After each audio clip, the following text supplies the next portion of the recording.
portant sur l'un des enjeux primordiaux au gouvernement du Québec, la valorisation des minéraux critiques et stratégiques, communément appelés les MCS, fera l'objet d'un projet de recherche de l'Institut national des mines. Cette conférence abordera le traitement des MCS et les enjeux pour la formation minière québécoise. Détenteur d'une maîtrise en administration publique de l'ENAP et d'un baccalauréat en histoire de l'Université de Sherbrooke, Nicolas Théroux fait partie de l'équipe de l'Institut national des mines depuis près de 5 ans.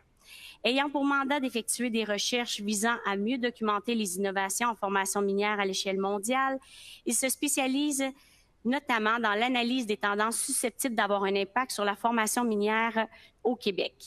Il est l'auteur du rapport Engins hybrides et électriques dans le secteur minier au Québec, perspectives, analyses et besoins de formation publié en avril 2022, au sujet duquel il a d'ailleurs offert plus d'une conférence. Il a également coordonné l'étude traitant du parcours en reconnaissance des acquis et des compétences de travailleuses et travailleurs expérimentés du secteur minier, publié en septembre 2022. J'invite maintenant M. Nicolas Théroux, conseiller à l'innovation et à la recherche, à nous faire sa présentation.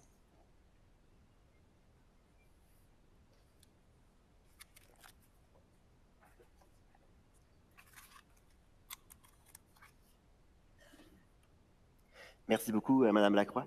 Bonjour tout le monde, c'est incroyable, quelle belle salle, c'est vraiment un plaisir d'être ici aujourd'hui. Vous me pardonnerez d'avance, j'ai un peu la gorge enrouée, j'espère que ça va bien aller malgré tout. Donc, comme l'a dit Mme Lacroix, je vais vous parler aujourd'hui des minéraux critiques et stratégiques. On en entend beaucoup parler, puis on entend, nous, à l'Institut, une réflexion là, quant à savoir ça va être quoi... quels pourraient être les enjeux au niveau de la formation minière ici au Québec. Donc, c'est ça, on va parler des enjeux, puis également de comment nous, à l'Institut, on va essayer de s'y prendre là, pour les démêler un peu ces enjeux-là, puis voir aussi des pistes, là, comment on pourrait y répondre. Oh, je suis dans le mauvais sens. Donc, aujourd'hui, pour la présentation, là, je propose d'abord faire une petite mise en contexte, qu'on regarde ensemble là, les minéraux critiques et stratégiques, comment les définir un peu. Ensuite, la recherche qu'on va entreprendre là, pour répondre à nos questions, ça va être quoi les paramètres qui vont l'encadrer. Présenter donc cette programmation de recherche-là, les programmes d'études qu'on va essayer d'analyser pour voir comment les actualiser en fonction des minéraux critiques et stratégiques. Une petite conclusion là, pour bien synthétiser tout ça, puis il me fera plaisir de répondre aux questions s'il y en a. Donc, au niveau là, des minéraux critiques et stratégiques, qu'est-ce qu'on veut dire par là? D'abord, les minéraux critiques, c'est des minéraux qui, selon là, le gouvernement du Québec, ont une importance économique pour des secteurs clés de notre économie, puis qui présentent un risque élevé en matière d'approvisionnement. Donc, pour les minéraux critiques, on parle par exemple du cuivre, du zinc, etc. C'est des minéraux qui sont vraiment clés pour l'économie du Québec. Pour les minéraux stratégiques, quant à eux, c'est des substances minérales qui sont nécessaires à la mise en œuvre des politiques publiques du Québec. Donc, quand le gouvernement établit une vision, une ligne directrice, c'est des minéraux qui vont être nécessaires pour la mise en place de cette vision-là. Puis on peut penser, par exemple, au lithium, au graphite, au cobalt, etc. Donc, c'est quoi les enjeux avec ces fameux minéraux critiques et stratégiques-là? Eh bien, c'est que la demande est en très, très forte hausse pour ces minéraux. On pense aux appareils intelligents, nos fameux téléphones, ordinateurs, tout ce qui est l'aérospatial, on s'en va de plus en plus vers là, avec le développement technologique. Les télécommunications, c'est au cœur de nos existences maintenant. Énergie renouvelable et donc le stockage de ces énergies renouvelables-là, panneaux solaires, éoliennes, tout ça, c'est des énergies intermittentes, il faut stocker l'énergie. L'électrification des transports, tout ça, ça va prendre beaucoup de MCS. Donc, l'approvisionnement en MCS, minéraux critiques et stratégiques, est indispensable pour ces secteurs industriels-là qui sont à la pointe de notre développement économique. Par contre, au niveau, donc ça, c'est la demande en hausse. Au niveau de l'offre, ben c'est instable, c'est pas assuré. Pourquoi? Parce que l'accès et la disponibilité de ces ressources-là est pas garantie nécessairement.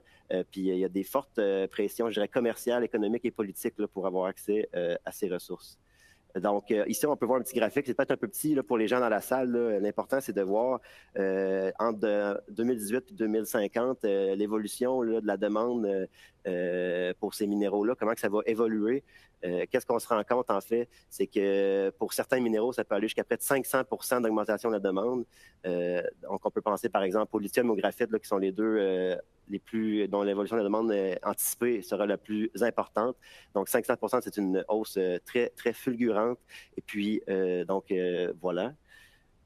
Donc, ça, c'est au niveau de la demande. Et au niveau, encore une fois, de l'offre, pendant que je préparais cette présentation-là, il y a quelques semaines, en fait, le 20 octobre dernier, je prépare ma présentation d'aujourd'hui, puis il y a une nouvelle qui sort sur mon téléphone. Je regarde ça. La Chine limite ses exportations de graphite au nom de sa sécurité nationale. Donc, maintenant, il y a beaucoup moins de graphite qui vont être exportés par la Chine vers les autres pays du monde. Donc là, on voit que l'offre là, vient d'être durement impactée. Donc, l'accès à ces minéraux critiques-là devient un enjeu important. Donc, pour se positionner, en fait, face aux enjeux de minéraux critiques et stratégiques dont je viens de vous parler, le gouvernement du Québec a développé une vision globale. Globale, d'ailleurs, c'est un terme là, qui est dans plusieurs documents gouvernementaux, donc c'est un terme que je n'invente pas. Donc, en premier lieu, un des éléments de cette vision globale-là, c'est le plan québécois pour la valorisation des minéraux critiques et stratégiques qui vise qu'on fasse l'exploration, l'extraction, la transformation puis la valorisation de ces minéraux critiques et stratégiques-là qui sont vitaux. Ensuite, si on peut dire une chaîne logique, une suite logique, vient la stratégie québécoise de développement de la filière batterie. On en a tous entendu parler. Donc, développer des batteries pour électrifier les transports, ça va prendre les minéraux critiques et stratégiques. Puis ensuite, le développement de cette filière batterie-là va permettre d'atteindre les objectifs de la politique de mobilité durable 2030 qui vise à l'électrification des transports grâce aux batteries créées, pour au final, suivez-moi jusqu'au bout, arriver à atteindre les cibles du plan pour une économie verte 2030 qui vise, lui, des cibles de réduction de gaz à effet de serre. Donc, tout ça, c'est une suite logique qui se suit. Puis au début de cette suite logique-là, vient le secteur minier pour permettre d'avoir accès à ces ressources minérales. Donc, qu'est-ce qui est important de savoir, par contre, c'est que pour la filière batterie, certains minéraux sont plus incontournables que d'autres.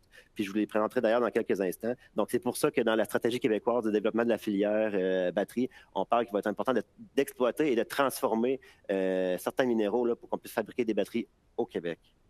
Donc, quand on parle des paramètres de notre recherche qu'on va entreprendre dans l'Institut, c'est en toute cohérence avec ce que je viens de vous présenter. On a regardé les minéraux de la filière batterie qui vont être les plus critiques.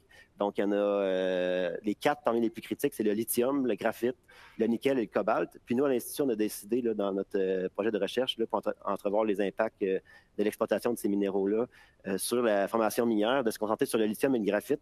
Pour quelles raisons? Tout simplement parce que ces deux substances minérales-là qui ont des projets miniers là, qui vont rentrer en exploitation à court et à moyen terme. Donc, on veut vraiment que nos recherches soient axées sur les besoins qui vont vraiment réellement exister à court et moyen terme au Québec là, pour l'exploitation de ces exploitations minières-là. Donc, si on regarde un peu une carte du Québec rapidement, j'espère dans la salle, c'est un peu petit en ligne, vous devriez mieux voir, mais je vais l'expliquer. Il y a pour le lithium, il y a 2 grandes zones en ce moment qui ont des projets miniers avancés ou en exploitation déjà.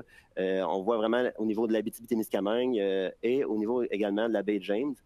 En ce qui a trait au graphite, il y a 2 grandes zones là, qui ont des projets avancés en ce moment qui risquent de devenir des mines en exploitation à court-moyen terme. On parle du secteur de la Côte-Nord, également tout, je dirais, un arc de cercle au niveau de la rive nord de Montréal, là, en partant là, de l'Outaouais jusque dans la Naudière. Donc, c'est là un peu pour vous situer géographiquement. Donc, on a parlé qu'on s'intéresserait au lithium, au graphite, en raison de leur criticité, puis des projets miniers qui vont bientôt, espérons-le, entrer en production pour ces substances. Et également, il fallait se poser la question à l'Institut, pour bien circonscrire la recherche et capable d'avoir un impact précis, à quelle étape du cycle minéral est-ce qu'on va s'intéresser? Parce que bien sûr, on aurait pu s'intéresser à l'exploitation, en passant par l'extraction, le traitement, la restauration des sites miniers, mais il fallait bien circonscrire pour être capable d'aller précisément dans les besoins de formation, les compétences recherchées. Donc, et en fonction d'une revue littérature qu'on a fait, une recension des écrits, tout un faisceau d'indices, je dirais, pointe vers le fait que c'est la concentration, donc le traitement du minerai qui est l'étape là, au niveau minier qui va être la plus critique là, pour l'actualisation des compétences, pour bien réussir là, ce virage de la main-d'œuvre et de la formation vers les minéraux critiques, vers les minéraux stratégiques que sont le lithium et le graphite. Donc, comme je viens de le dire, il y a de nombreux rapports, là, j'en cite un parmi d'autres, tant au niveau américain, australien, canadien, toutes les grandes juridictions minières avancées qui pointent que la connaissance insuffisante du secteur minier en ce qui a trait au comportement des minéraux, stratégiques durant leur traitement en raison de la faible quantité de retour d'expérience de l'industrie est un enjeu qui doit être relevé et adressé de façon urgente. Et une recommandation fréquente qui émerge des différents rapports, des différentes études sur la question, c'est qu'il va être important d'améliorer la compréhension du comportement métallurgique de ces minéraux. Donc, pour ce faire, c'est sûr que l'information, c'est un incontournable. Les opérations de traitement du minerai, bien sûr, sont stratégiques à ce niveau. Et puis, il faut vraiment falloir avoir une main-d'œuvre hautement qualifiée dans une multitude de domaines là, pour ce faire. Puis, bien sûr, c'est un constat qui est véridique. De plus on avance dans la chaîne de transformation, donc, bien sûr, au niveau du traitement, ensuite, la deuxième transformation, ça va être de plus en plus véridique. La main-d'œuvre va avoir vraiment des compétences hautement diversifiées puis hautement spécialisées. Donc, ici, on fait une petite synthèse. En définitive, en raison de tout ce que je viens de vous expliquer, nous, à l'Institut, on va se concentrer beaucoup là, sur les compétences et les programmes d'études à actualiser en matière de traitement, concentration du lithium et du graphite là, au cours des prochaines années pour bien accompagner cette vision gouvernementale-là qui se déploie. Donc, la programmation de recherche qu'on va mettre en place, dans le fond, une programmation de recherche, c'est quoi? C'est de chercher des réponses, mais pour trouver les bonnes réponses, il faut se poser les bonnes questions.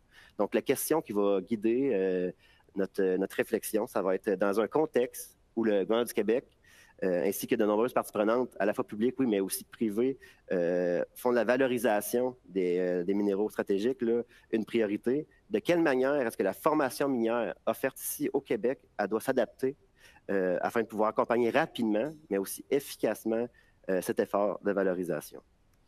Donc, en ayant en tête cette question qui va nous guider, on va avoir deux objectifs principaux.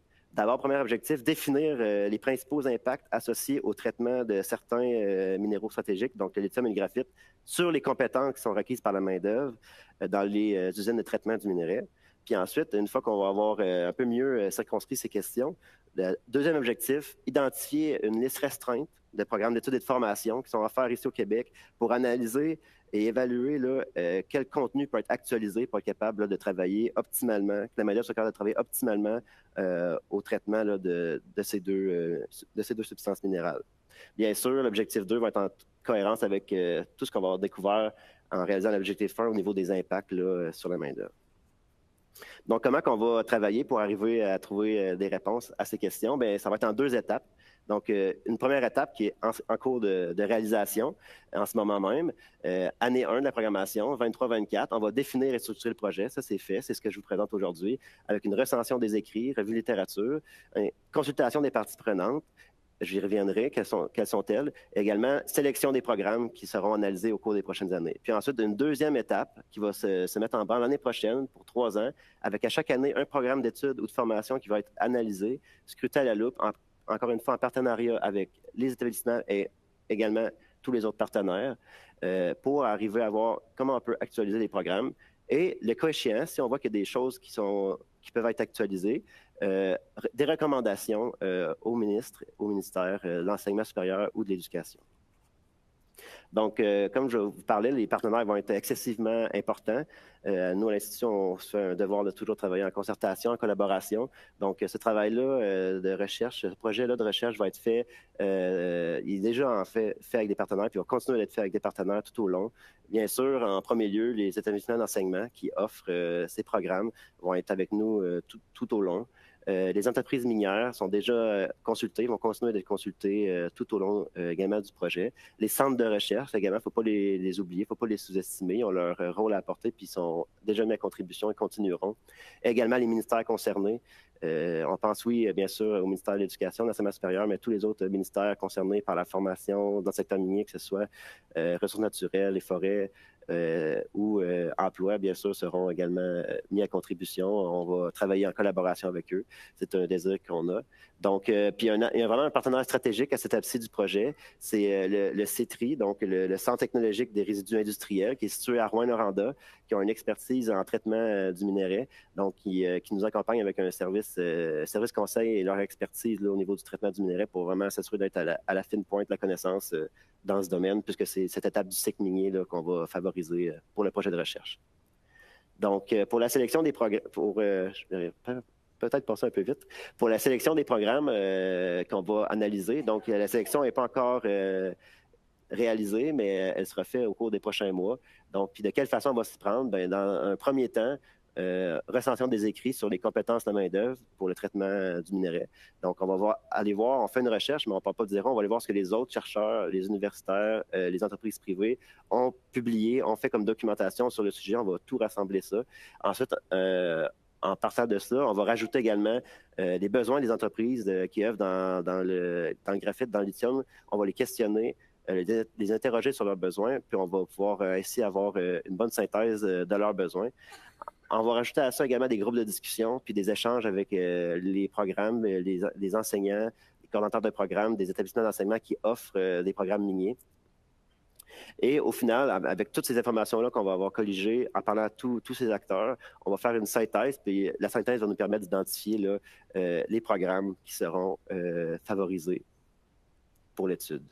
Donc, très rapidement, là, déjà, les entreprises commencent à nous formuler leurs besoins. Ici, quelques exemples que je vous lirai très, très rapidement, mais juste pour illustrer que oui, il y a des besoins, puis oui, il va falloir s'y attarder. Donc, une entreprise qui nous dit les futures opérations, donc nos mines, devront s'impliquer avec les centres de formation pour accélérer l'actualisation des programmes. Donc, on voit déjà qu'il y a une vision au niveau d'entreprise pour la collaboration, la concertation. C'est très encourageant. Également, une autre entreprise qui nous disait le procédé de séparation par flottation qu'on va utiliser pour traiter notre minerai demande une plus grande connaissance technique de l'opérateur. Il devra être en mesure de bien comprendre les effets des paramètres d'opération sur la récupération et la qualité du concentré final. Donc, on voit vraiment que les entreprises ont déjà cette réflexion, puis on va les accompagner dans tout cela. Donc, en conclusion, que retenir de ma courte présentation? Bien, c'est que l'Institut national des mines entreprend en ce moment même une nouvelle programmation de recherche qui va être pluriannuelle, qui va avoir une vision sur plusieurs années, puis qui va porter sur les impacts liés au traitement du minerai de lithium et de graphite sur la formation minière offerte au Québec, en cohérence avec la vision gouvernementale en vigueur. Puis l'objectif, c'est de faire tout ça pourquoi, en fait? On veut faire des recommandations pour actualiser les programmes d'études et de formation à la lueur de cette nouvelle réalité. Et bien sûr, tout ça sera fait en partenariat avec nos partenaires habituels. D'ailleurs, s'il y a des gens dans la salle ou à distance qui se sentent interpellés par ce programme de recherche, je les invite à communiquer avec moi, que ce soit pour des questions ou si vous voulez collaborer. Donc, on va faire ça en collaboration, bien sûr, avec toutes les parties prenantes pour que le travail qui soit livré soit vraiment le fruit de la meilleure concertation possible. Et le projet sera en collaboration, comme je l'ai dit, avec les établissements d'enseignement, les entreprises, les centres de recherche, les ministères, etc. Donc, c'est tout pour moi aujourd'hui. Je suis bien content. Ma gorge ne m'a pas fait défaut finalement. Et puis, je vais répondre aux questions là, s'il y en a. Ça me fera plaisir. Merci beaucoup pour votre attention.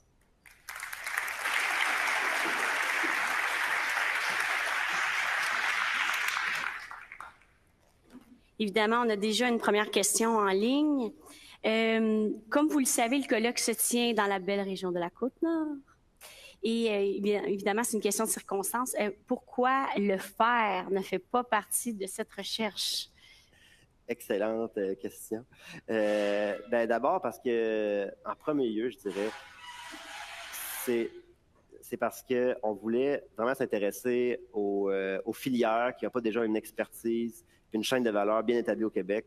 On sait dans l'or, dans le fer, il y a vraiment, dans le nickel, il y a vraiment puis on a la preuve ici sur la Côte-Nord, il y a vraiment toute une chaîne de valeur qui est mise en place, une expertise qui est déjà possédée par les gens. On voulait vraiment travailler à se questionner sur qu'est-ce qu'on peut améliorer à partir des minéraux qu'on est moins habitué de traiter. Donc ça, c'est la première raison. Puis bien sûr, l'autre raison, c'est d'être aussi de travailler sur les minéraux critiques et stratégiques identifiés là, par le ministère des Ressources naturelles et des Forêts. Donc on s'est collé à cette liste-là également. Donc, M. Fauché. Encore eu Fauché du Centre d'exercice Ferroviaire Rail. On m'a coupé en ligne, malheureusement. Donc, ma question va être un peu autour, mais un peu plus précise, en fait. Très intéressant le graphique que vous avez montré justement sur les augmentations de la demande de chacun des minéraux. Je voulais savoir si justement, est-ce que ça tenait en compte tout ce que ça va exiger en termes d'infrastructure autour? J'étais un peu surpris, un peu comme la personne en ligne, de voir que le fer avait une augmentation si faible. C'était quasiment 1%, quelque chose comme ça. Mais on va devoir construire des infrastructures pour pouvoir faire des batteries ou faire autre chose. Donc, c'est sûr, il va y avoir aussi un impact là-dessus. Donc, je me demandais si l'étude que vous citez regarde un peu ça ou si c'est le genre de choses que vous prenez aussi en considération pour voir justement à quel point ça peut être névralgique ou moins un élément parmi un autre, en fait. Je pense C'est une bonne question. Il faudrait que je vous revienne plus en détail, mais à ma compréhension, là, c'est vraiment au niveau là, de la filière pour la transformation énergétique, la transition énergétique que le graphique était. Donc, peut-être que non, effectivement, ça ne tenait pas en compte de ces points-là, effectivement. Tout à fait. On a une autre question. Est-ce que vous avez ciblé un ordre d'enseignement prioritaire pour cette étude? Non, ben, très bonne question. Hein? Excellent.